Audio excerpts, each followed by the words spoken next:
Hello student, good evening. कल जैसे अपन पढ़ रहे थे अव्ययी भाव समास, आज अपन पढ़ते हैं अपना दूसरा जो समास है। कौन सा? तत्पुरुष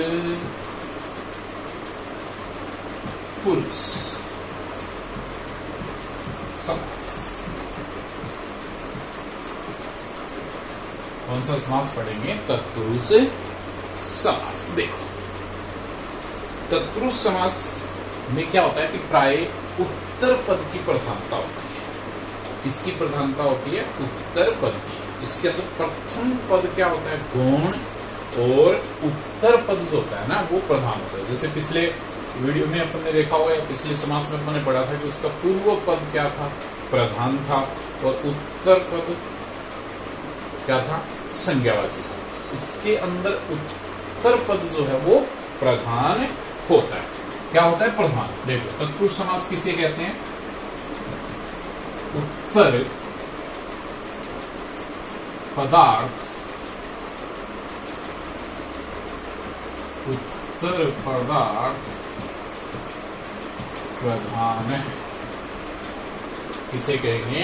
उत्तर पद प्रधान।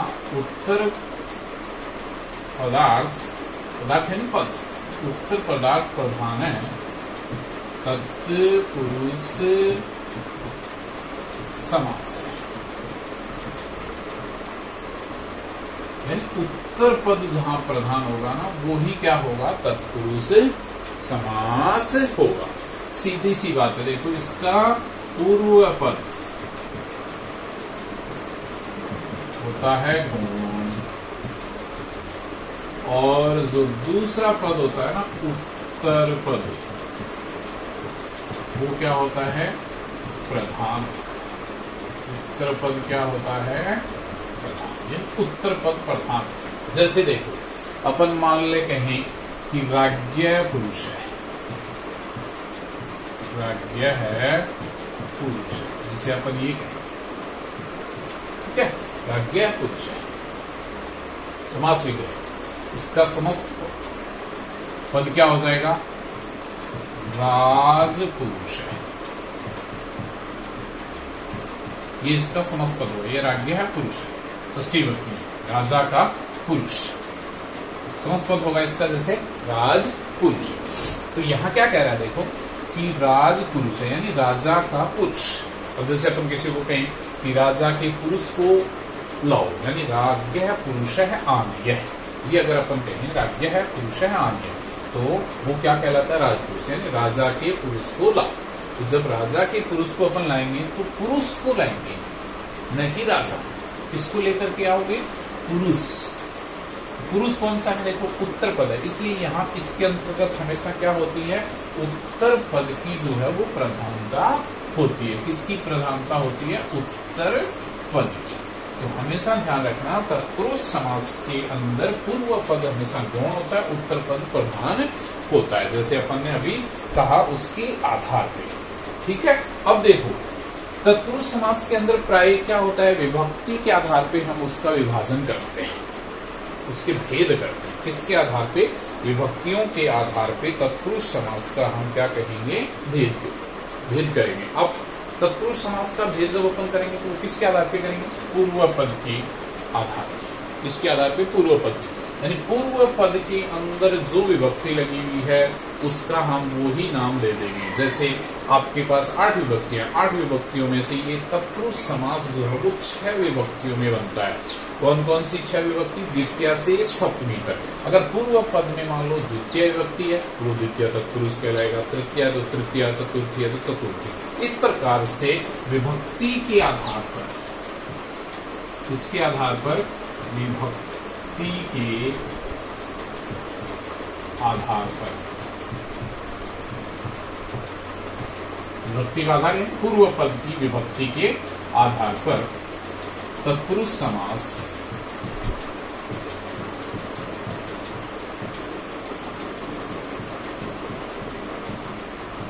के 6 भेद होते हैं।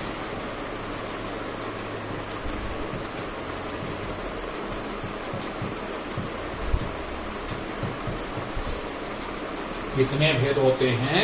छह भेद जो है वो विभक्ति के आधार पे तत्पुरुष समास के होते हैं। जैसे कौन कौन से होते हैं छह भेद? देखो, जैसे आपका एक होता है द्वितीय विभक्ति। पूर्व पद में अगर द्वितीय तो क्या कहलाएगा? द्वितीय तत्पुरुष। तृतीया है तो क्या कहलाएगा? तृतीया तत्पुरुष। तीसरा भेद होता है चतुर्थी तत्पुरुष। चौथा भेद होता है पंचमी तत्पुरुष। पांचवा भेद होता है षष्ठी तत्पुरुष। और छठा आपका होता है सप्तमी तत्पुरुष। इस प्रकार विभक्ति के आधार पे हम इसके छह भेद करते हैं। द्वितीय तत्पुरुष, द्वितीय तो तृतीय द्वितीय तृतीय तत्पुरुष, चतुर्थी है तो चतुर्थी, पंचमी है तो पंचमी, षष्ठी है तो षष्ठी, सप्तमी है तो सप्तमी तत्पुरुष समास जो है वो आपका कहलाता है।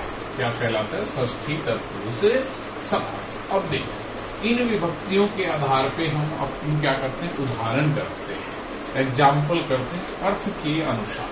किसके अनुसार? अर्थ के अनुसार जो है वो अपन इसके क्या करेंगे? उदाहरण करेंगे। जैसे देखो, विभक्ति लगी होगी, उसके आधार पे आप बताओगे कि इसके अंदर कौन सा समास जो है वो किसके आधार पे। जैसे आपका पहला है कृष्णम श्री। ठीक है, अब देखो यहाँ कृष्णम और ये श्री, ये पूर्व पद, ये उत्तर पद। पूर्व पद की विभक्ति के आधार पर इसकी हम भेद करेंगे। पूर्व पद में यहाँ कौन सी विभक्ति लगी है? अगर शब्द रूप याद आराम से आप बता सकते हो तो द्वितीय लगेगी। द्वितीय लगी है तो इसका जब अपन समस्त पद करेंगे किस द्वितीय विभक्ति को हटाएंगे? केवल क्या करेंगे? द्वितीय विभक्ति को हटा देंगे। जैसे द्वितीय विभक्ति को हटाएंगे क्या बन जाएगा? कृष्णाश्री।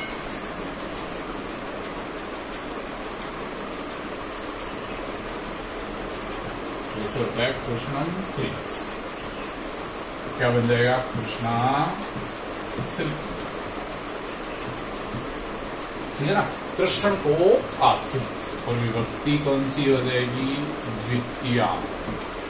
यदि है तो द्वितीया तत्पुरुष। ये आपका जो है वो समास कहलाएगा द्वितीया तत्पुरुष है। कौन सा समास कहलाएगा? द्वितीय तत्पुरुष। जैसे अपना एग्जाम्पल होता है ग्रामम गया, गांव को गया। गत ग्रामों में द्वितीय, तो इसकी विभक्ति का लोप हटा दो सीधा, तो क्या हो जाएगा? ग्राम गता है। तो यहाँ भी आपका समास कौन सा हो जाएगा? द्वितीय तत्पुरुष। उसी प्रकार जैसे मान लो एग्जाम्पल आ गया हरिणा त्रात।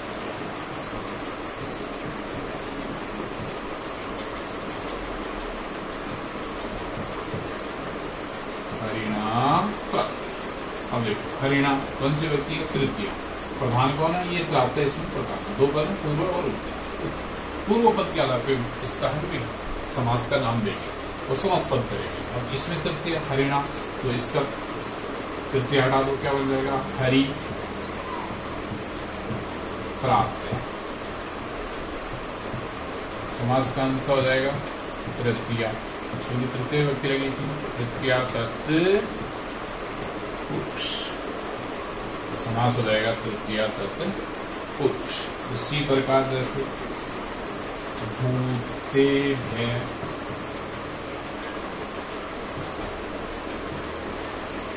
क्या है? भूते भय बलि। क्या कह रहे हैं? देखो, भूतों के लिए बलि। और भूते भय में विभक्ति कौन सी है? चतुर्थी। तो कौन सा समास हो जाएगा? चतुर्थी तत्पुरुष। और जब समास पद करोगे तो इसकी चतुर्थी हटेगी, तो क्या बन जाएगा आपका? भूत बलि। समास का नाम क्या हो जाएगा? चतुर्थी तत्पुरुष। तो भूतों के लिए बने। जैसे मान लो अगला अपना एग्जाम्पल है चोरात भयम। क्या एग्जाम्पल है?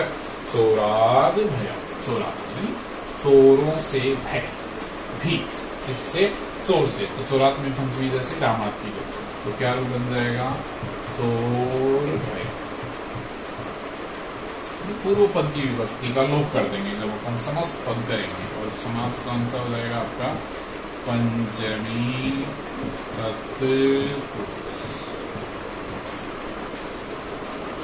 उसी प्रकार जैसे आपका एग्जाम्पल आता है, अभी जैसे अपन बात कर रहे थे, राज्य है पुरुष, राजा का पुरुष। इसका पुरुष राजा का। तो राज्य में षष्ठी है, षष्ठी हटा दो तो क्या बन जाएगा? राज पुरुष।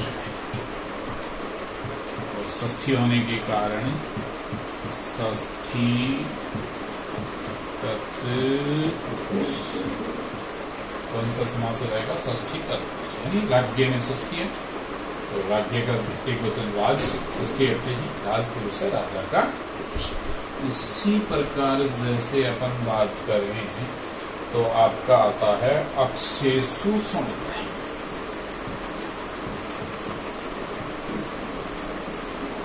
अक्षेषु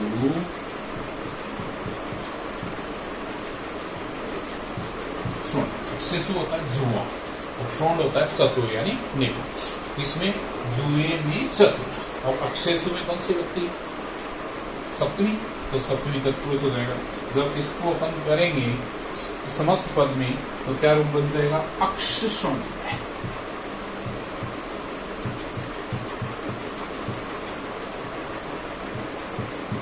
कौन सा समास कहलाएगा? सप्तमी तत्पुरुष। इस प्रकार से हम इसका जो है वो विग्रह कर सकते हैं। इसका समास का जो विग्रह पद है उसको समास पद बनाते हैं। वहां पर आपका होता है तत्पुरुष समास। अगर मान लो विभक्ति जुड़ी हुई हो तो पूर्व पद के आधार पे हम उसको नाम देंगे। यानी द्वितीय है तो द्वितीय तत्पुरुष, तृतीय है तो तृतीय तत्पुरुष, चतुर्थी है तो चतुर्थी तत्पुरुष, पंचमी है तो पंचमी तत्पुरुष, षष्ठी है तो षष्ठी तत्पुरुष। अब जैसे मान लो समस्त पद आ जाए, जैसे आपका आ गया समस्त पद। समस्त पद मान लो जैसे आ गया, समस्त पद मान लो जैसे आ जाता है कि आ गया सुख प्राप्त है।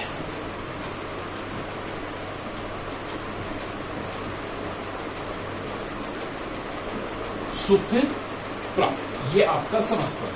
पहला देखो, सुख को प्राप्त, अर्थ के आधार पे हम इसमें विभक्ति जोड़ेंगे। पूर्व पद है सुख, ये गौण है, और प्राप्त इसमें क्या है? प्रधान है। तो सुख को क्या है? प्राप्त। को कौन से? द्वितीय में आता। तो क्या विग्रह होगा इसका? सुखम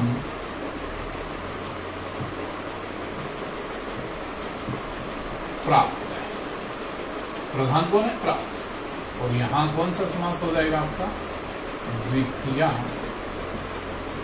तत्पुरुष। क्या हो जाएगा? द्वितीय तत्पुरुष। जैसे मान लो आ गया देवदत्त है, दो पद है, एक देव दूसरा दत्त। इसके द्वारा कह रहा है देखो, देवताओं के द्वारा दत्त यानी दिया गया, प्रदान किया गया। इसके द्वारा देवताओं के द्वारा प्रदान किया गया या देवताओं के द्वारा दिया गया। तो जब आप विग्रह करोगे तो देव बहुवचन है, तो देवताओं के द्वारा ना तो तृतीया, तो क्या रूप बनेगा? देवई दत्त। तो समास जैसी तृतीया लगी, तृतीया तत्पुरुष हो जाएगा। जैसे मान लो अपन अगला एग्जाम्पल करें,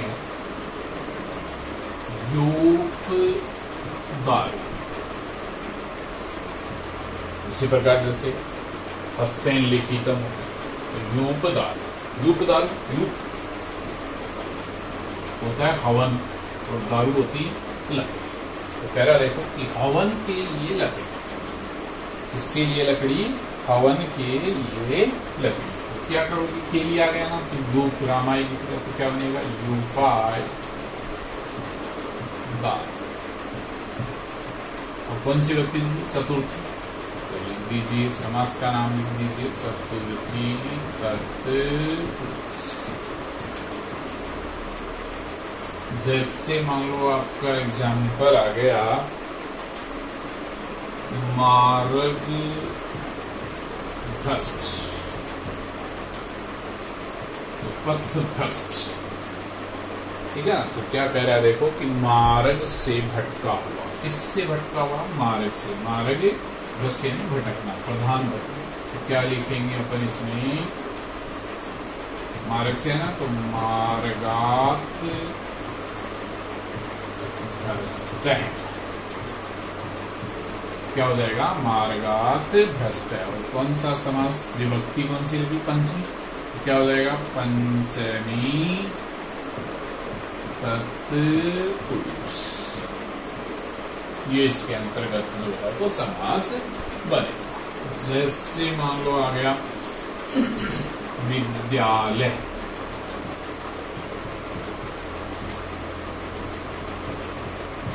या देवालय, विद्यालय जैसे आ गया तो विद्यालय यानी विद्या का घर, किसका घर, विद्या का घर। तो क्या बनेगा इसमें, विद्यायाः आलय, क्या हो जाएगा, विद्यायाः आलय, विद्याया यानी षष्ठी, विद्या का घर यानी विद्या का आलय। तो कौन सा समास हो गया, षष्ठी तत्पुरुष। उसी प्रकार जैसे मान लो समस्त पद आ गया आपका वनवास,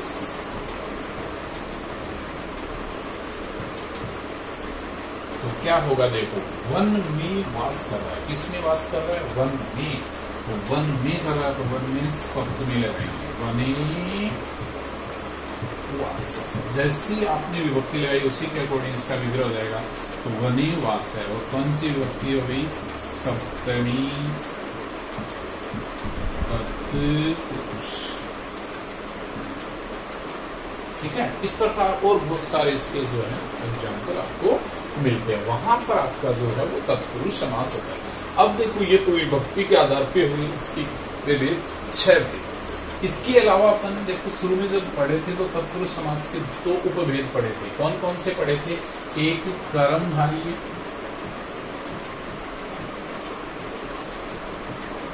और एक द्वितीय, 2 भेद पढ़े थे।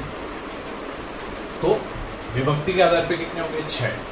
फिर इसके उपभेद कितने हो गए, 2, कर्मधारय और द्वितीय। इसके अलावा इसके अन्य जो है तत्पुरुष समास के अन्य भेद भी होते हैं।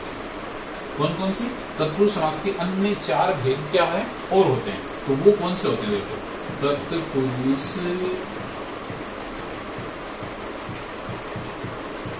समास के अन्य भेद, ठीक है। अन्य भेद कितने होते हैं, 4 होते हैं आपके तत्पुरुष समास के अन्य भेद। कौन कौन से होते हैं वो देखो, एक होता है अल्लुक समास, पढ़ते नहीं लेकिन अल्लुक समास। दूसरा होता है नए समास। तीसरा इसी का एक भेद होता है उपपद समास।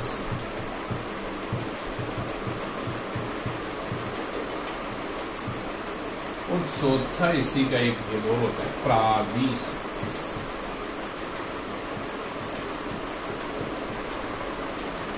इस प्रकार से ये 4 इसके अन्य भेद जो है वो और होते हैं किसके, तत्पुरुष समास के। तो 2 मुख्य होते हैं, कर्मधारय और द्वितीय। उसके अलावा 6 विभक्ति के आधार पे, कौन सा, द्वितीय, तृतीय, चतुर्थी, पंचमी, षष्ठी और सप्तमी। और उस इनके अलावा जो अन्य भेद होते हैं, अल्लुक होता है, नए होता है, उपपद होता है और प्रादि समास जो है वो होता है, वहां पर आपका जो होगा वो होगा तत्पुरुष समास। तो इस प्रकार तत्पुरुष समास होता है। प्राय क्या होता है इसके अंदर, उत्तर पदार्थ प्रधान और विभक्ति के आधार पे है और उपभेद इसके तो यहाँ आपका जो है वो तत्पुरुष समास समाप्त। नेक्स्ट डे अपन इसका जो उपभेद है कर्मधारय उसको अपन जो है वो पढ़ेंगे।